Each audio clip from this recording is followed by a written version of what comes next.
All right, today we're going to look at Romans 15:13, and that says, "Now may the God of all hope fill you with joy and peace in believing, that you may abound in hope by the power of the Holy Spirit." Well, there are a lot of great things in there. I love that it says, "May the God of hope," because we serve a God who is not full of doom and gloom. He's a God of hope, and He wants to fill us with all joy and peace in believing. So if we don't believe, can we receive that joy and peace? We can't. Because if we don't believe that He has joy and peace for us, how can we receive it? So first, to receive that joy and peace, we have to believe.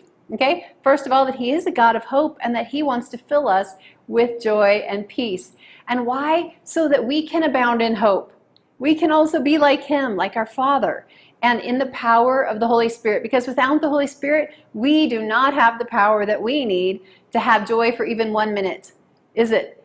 I know for me, when the electricity goes off, I have to grab hold of my joy or it's going to go right out the window along with my peace because it's so hot. And I think sometimes our joy and our peace, they're very closely tied to our security, whether that's security in our finances or security in our health or security in the electricity. Like, is the fan going to stay on?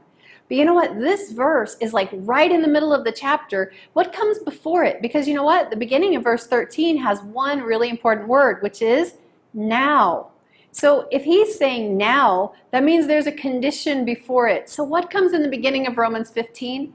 He's talking about bearing one another's burdens, being there for each other. That implies that things are not always going to go your way. And when things don't go your way, what are you going to do?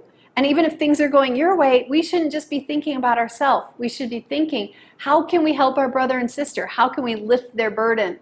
And the next part of it, it talks about glorifying God together, being in unity, receiving one another properly. So this is talking about relationship, about encouraging one another, bearing one another's burden, being there for each other. And in that context, he says, now.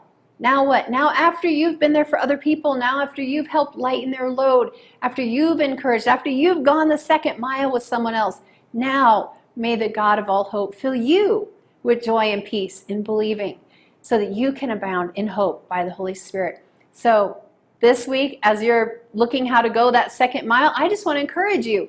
Don't think about just what makes your day good, what brings you joy and peace, but how can you help someone else? How can you lift their burden? How can you encourage them?